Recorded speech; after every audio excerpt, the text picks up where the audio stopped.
Chapter 13. Now Absalom, David's son, had a beautiful sister whose name was Tamar. And after a time Amnon, David's son, loved her. And Amnon was so tormented that he made himself ill because of his sister Tamar, for she was a virgin, and it seemed impossible to Amnon to do anything to her. But Amnon had a friend whose name was Jonadab, the son of Shimeah, David's brother. And Jonadab was a very crafty man, and he said to him, "O son of the king, why are you so haggard morning after morning? Will you not tell me?" Amnon said to him, "I love Tamar, my brother Absalom's sister." Jonadab said to him, "Lie down on your bed and pretend to be ill, and when your father comes to see you, say to him, 'Let my sister Tamar come and give me bread to eat, and prepare the food in my sight, that I may see it and eat it from her hand.'" So Amnon lay down and pretended to be ill. And when the king came to see him, Amnon said to the king, "Please let my sister Tamar come and make a couple of cakes in my sight, that I may eat from her hand." Then David sent home to Tamar, saying, "Go to your brother Amnon's house and prepare food for him." So Tamar went to her brother Amnon's house where he was lying down, and she took dough and kneaded it and made cakes in his sight and baked the cakes. And she took the pan and emptied it out before him, but he refused to eat. And Amnon said, "Send out everyone from me." So everyone went out from him. Then Amnon said to Tamar, "Bring the food into the chamber that I may eat from your hand." And Tamar took the cakes she had made and brought them into the chamber to Amnon her brother. But when she brought them near him to eat, he took hold of her and said to her, "Come, lie with me, my sister." She answered him, "No, my brother, do not violate me, for such a thing is not done in Israel. Do not do this outrageous thing. As for me, where could I carry my shame?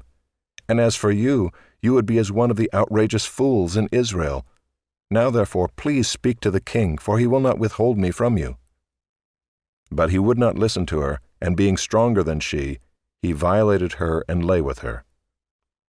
Then Amnon hated her with very great hatred, so that the hatred with which he hated her was greater than the love with which he had loved her. And Amnon said to her, "Get up, go." But she said to him, "No, my brother, for this wrong in sending me away is greater than the other that you did to me." But he would not listen to her.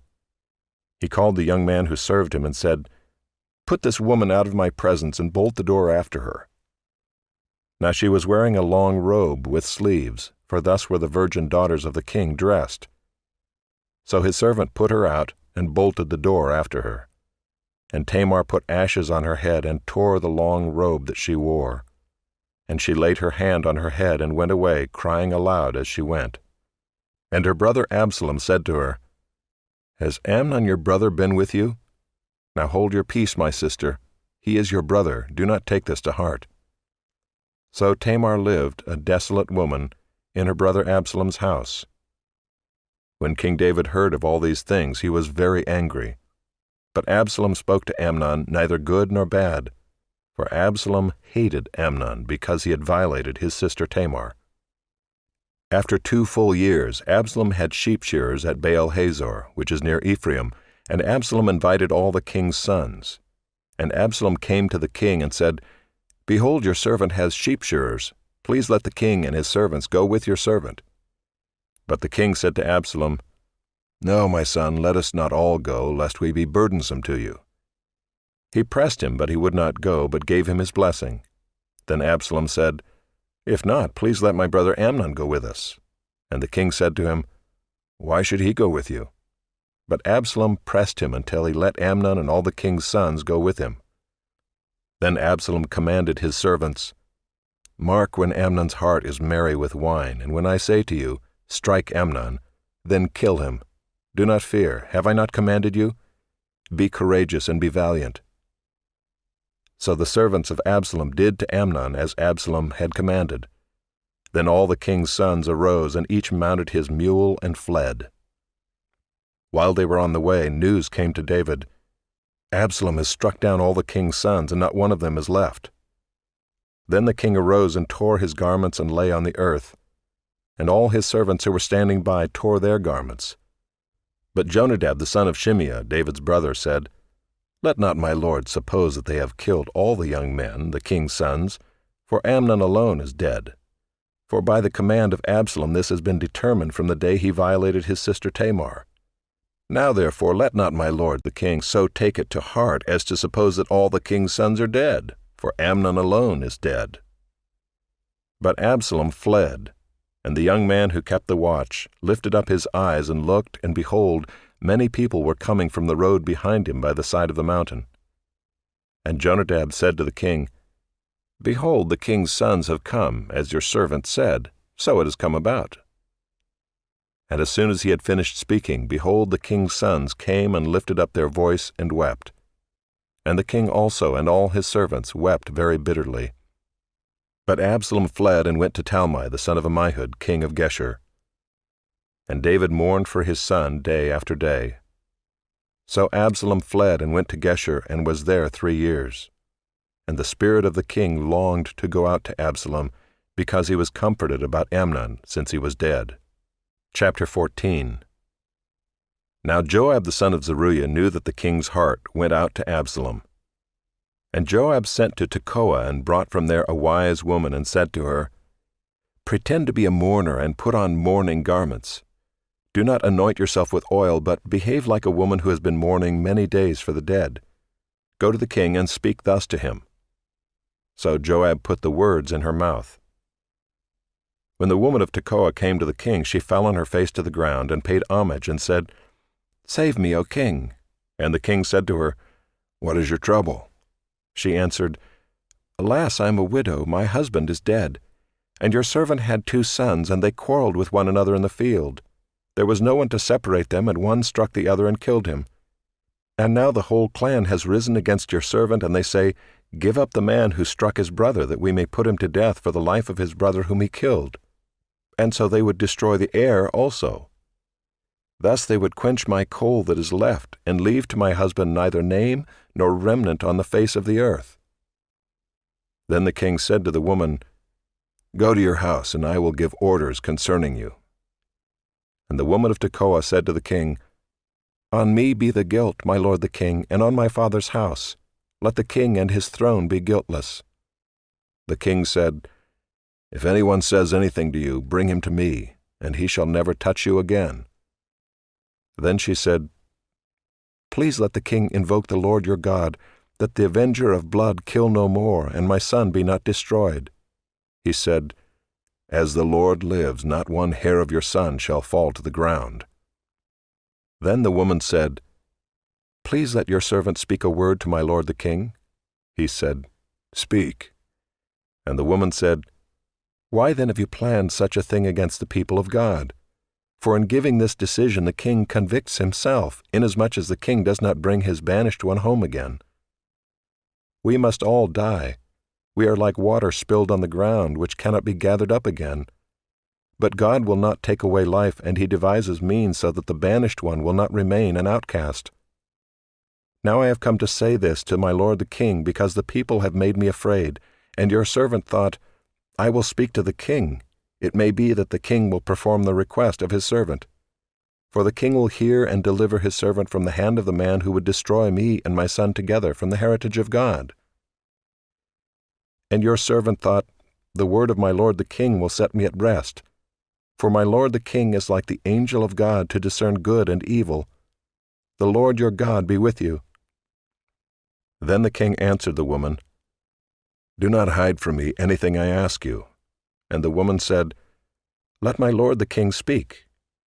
The king said, Is the hand of Joab with you in all this? The woman answered and said, As surely as you live, my lord the king, one cannot turn to the right hand or to the left from anything that my lord the king has said. It was your servant Joab who commanded me. It was he who put all these words in the mouth of your servant. In order to change the course of things, your servant Joab did this. But my lord has wisdom like the wisdom of the angel of God, to know all things that are on the earth. Then the king said to Joab, Behold now I grant this. Go, bring back the young man Absalom. And Joab fell on his face to the ground, and paid homage and blessed the king. And Joab said, Today your servant knows that I have found favor in your sight, my lord the king. in that the king has granted the request of his servant." So Joab arose and went to Geshur and brought Absalom to Jerusalem. And the king said, "Let him dwell apart in his own house. He is not to come into my presence." So Absalom lived apart in his own house and did not come into the king's presence. Now in all Israel there was no one so much to be praised for his handsome appearance as Absalom. From the sole of his foot to the crown of his head there was no blemish in him. And when he cut the hair of his head, for at the end of every year he used to cut it, when it was heavy on him he cut it, he weighed the hair of his head 200 shekels by the king's weight. There were born to Absalom 3 sons, and 1 daughter whose name was Tamar. She was a beautiful woman. So Absalom lived 2 full years in Jerusalem without coming into the king's presence. Then Absalom sent for Joab to send him to the king, but Joab would not come to him. And he sent a second time, but Joab would not come. Then he said to his servants, "See, Joab's field is next to mine, and he has barley there. Go and set it on fire." So Absalom's servants set the field on fire. Then Joab arose and went to Absalom at his house and said to him, "Why have your servants set my field on fire?" Absalom answered Joab, "Behold, I sent word to you.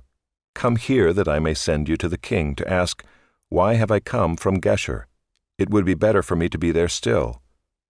Now therefore let me go into the presence of the king, and if there is guilt in me, let him put me to death." Then Joab went to the king and told him, and he summoned Absalom. So he came to the king and bowed himself on his face to the ground before the king, and the king kissed Absalom. Chapter 15. After this Absalom got himself a chariot and horses and 50 men to run before him. And Absalom used to rise early and stand beside the way of the gate. And when any man had a dispute to come before the king for judgment, Absalom would call to him and say, "From what city are you?" And when he said, "Your servant is of such and such a tribe in Israel," Absalom would say to him, "See, your claims are good and right, but there is no man designated by the king to hear you." Then Absalom would say, "Oh, that I were judge in the land!